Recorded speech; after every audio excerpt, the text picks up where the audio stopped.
What's up, y'all? Welcome to Yap U. Yap U ski. I'm your girl, Ehi. And I'm Gabriella Janae. All right. Let's get into it. Episode 1. Episode 1. Wow. What y'all don't know is that this is literally years in the making. For sure. 10 years now? 12? Infinity and beyond. Yeah. It's been a whole decade that this has been coming. So tap in. You don't want to miss it. For sure. What are we talking about today? Okay. Gabriella Zuniga and Shannon Sharpe. Okay. Oh, Lord. Yeah. I have thoughts. I just feel like, and I don't even know too much about Shannon Sharpe when it comes to like his accolades and things like that. Obviously, he's ex-NFL, multi-millionaire. He has his, what is it called? What is his podcast called? I can't remember. I have no and idea. I watch it all the time. I have no idea. I want to say Red Table Talk, but it's like, girl, what the hell?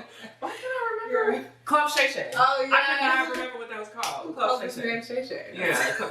Okay. His hoes apparently, I don't know. Lord. Club Shay Shay, yes. Club Shay Shay is very popular, extremely successful, one of the biggest Black podcast channels, whatever, on YouTube. I don't know how well it does on like the Spotify and the podcast apps, but like he's eating down. For sure. Big celebrities, everybody's on there, like. Not even just his podcast, he's on the host of, I don't know. He does he's a commentator on NFL too. I don't remember which, is he on Game Time? There's a bunch of different shows. I don't know exactly which one he's on, but yeah, he's been a long-standing host on there. So people are tapped into what the man has to say. And kudos to him. Like, you're making your money.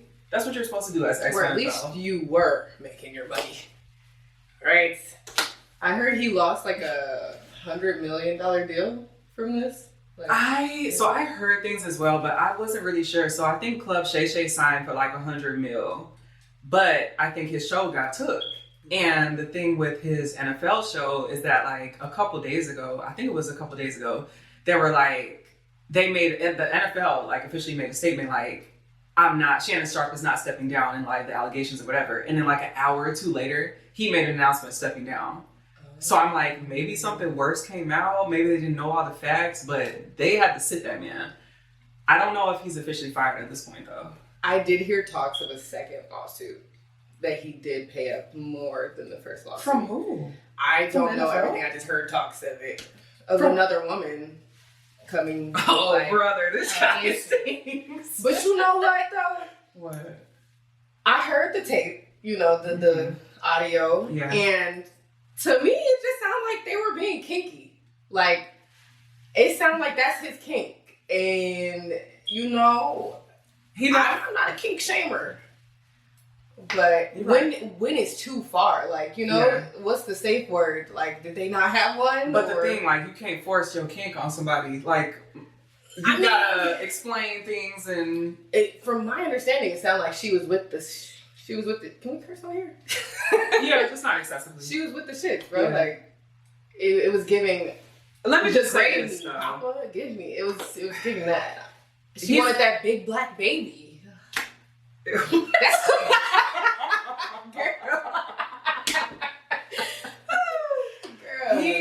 It's giving freaky frog. Like, it's very freaky frog, freaky old man, freaky ass nigga, you was 69. God. And it's like, that's okay when it's consensual for everybody. Right. But the thing is, did she consent? Did she not? We don't really know. I guess she's saying that she didn't in the lawsuit and in like the paperwork or whatever.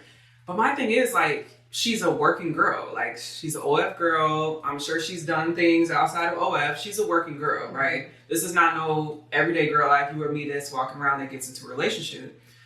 When you're a working girl, you have to approach relationships a little bit differently. Mm-hmm. It's like, unless you don't want to be a working girl and you just want to have a romantic relationship, okay, that's the boundary. But if you're working and you're getting paid, you know what I mean? Like, there might be some things that are a bit different. And so if you signed on, you knew this man was a freaky frog, he was going to break you off, whatever. $25K a cheek, to be exact. Like, did you or did you not have to clock in? Right. But I'm also saying, obviously working girls have rights. Obviously you can't do whatever the hell to them. Obviously they don't they don't deserve to be assaulted, raped, etc. None of that. So I just want to put that on the floor right now.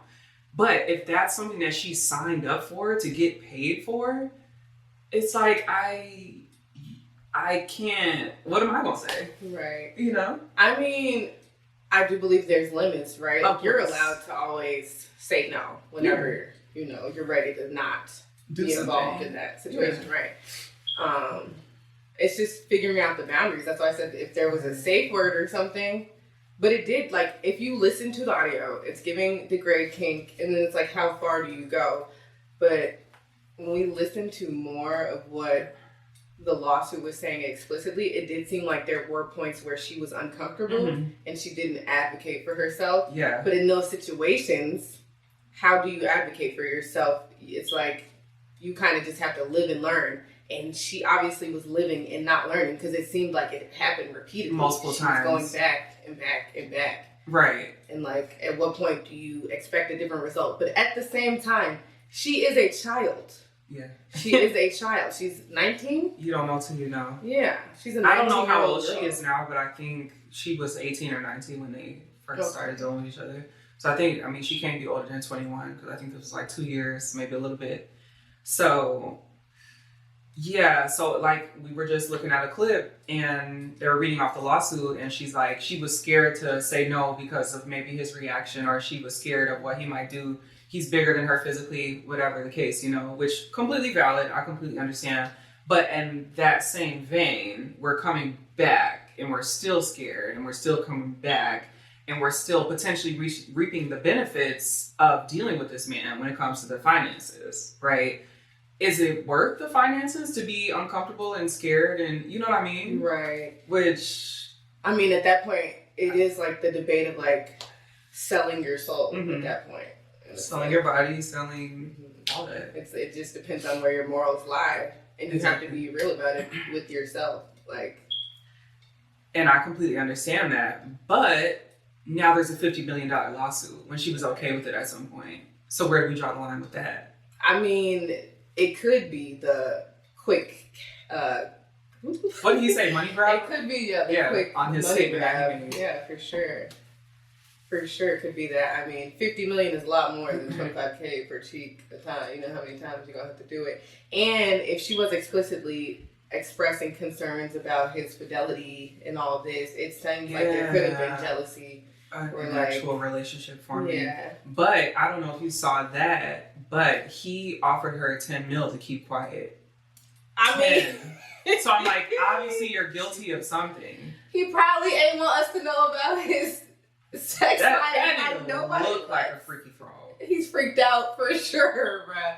Nobody wants to pants have so damn their tight. Sexual history online. Okay. Like, it don't matter if you got one body or But even 1,000. with men, like maybe because he's an older man. He's a almost prominent 60. figure, and he's an athlete. That's a different type of like. And the NFL don't let you do role shit like the model, NBA be letting you do. Like for sure. they be like, and you're fired. Because what do you want? Okay. What are you doing?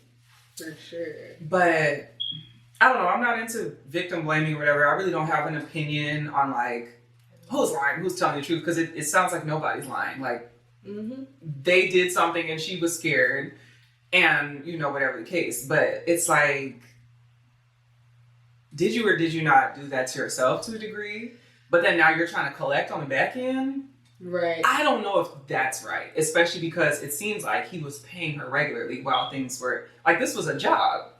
So that's where I was saying with the whole, there were talks of fidelity, and she is young, and when you are young, you do have this romantic idea of like falling in love with someone that's gonna like sweep you off your feet and be like Captain Save-A-Ho type shit. But as a working girl, you think? Too? Yeah, I mean, yeah, why I not? cannot imagine and that. then with this generation, that's like normal for them to do OnlyFans. In my mind, I don't know. Yeah. It seems like every young 18-year-old Instagram model is an OnlyFans model. There's actually someone on a reaction video, YouTuber, and he pulls up the people from the Pop the Balloon, and they're like all OnlyFans models. Mediocre tutorials and reviews. MTR. I don't know. I watch somebody that does that. I don't know, but they're all. As he watches it, but they're all OnlyFans models. Like, yeah, they do. Majority of them. I'm like, damn. Am I the only one? Am I the only one not making money from this? Girl, that's get it how you get it. You feel me? But at the same time, shit does come with that, and you have to bear the weight that comes with that. But like I said, you can be a working woman and still expect love. It's strippers that have boyfriends and shit That's all true. the time. That is true. I just cannot imagine, because I'm like, if I was having sexual relations and like relationship dates and stuff for a fee, how do I differentiate between like someone that's not paying me? Like, you know what I mean? Right. I think that's so hard, and it's kind of messed up, because it's like, and you know what? Going into dating for a little tangent, I think that's one of the biggest problems with the dating world today, is that women are approaching these men like working women, but they also want love too. And it's like, you don't love the girl that you pay for. You just pay for her and be done with her, right? Mm-hmm. But it's like the average girl on IG models, whatever, even if they're a working girl or not, they're still approaching men that way. They're still approaching, pay up, you have to pay to play, da da da da. Right. And it's like, that's not really gonna work out, because there's gonna be no love attached there. There's no respect attached there. It's literally a transactional situation. Exactly. And that's, I think, where what's her name? Gabriella Zuniga got confused. Like, you think he's gonna treat you with love and respect? Yes, and that's what I was saying about the younger generation. Yeah. It's normal for them to expect these things. And I don't know, why it shifted that way. Everyone says like female rap groups and stuff like that, but it is a problem. It is a problem. Because I agree. Where do you differentiate? Where is there a line drawn? And when, as a man, when you approach a woman, what the hell do you do? They're leading with money, and if they don't have it, then and which is why the women are like, "Fuck you, pay me," exactly. And then it's a whole cycle. How do we get out of that? How do we get out of that? You just have to teach the kids guidance at a young age and understand, like teaching them to understand that they should value themselves, and the person that they're attaching themselves to should also value themselves. Yeah. Oh, that's the bell. Oh, y'all, we gotta get up out of here. All right. Like and subscribe for more content. See you next class. Join Yap U. And that's a wrap.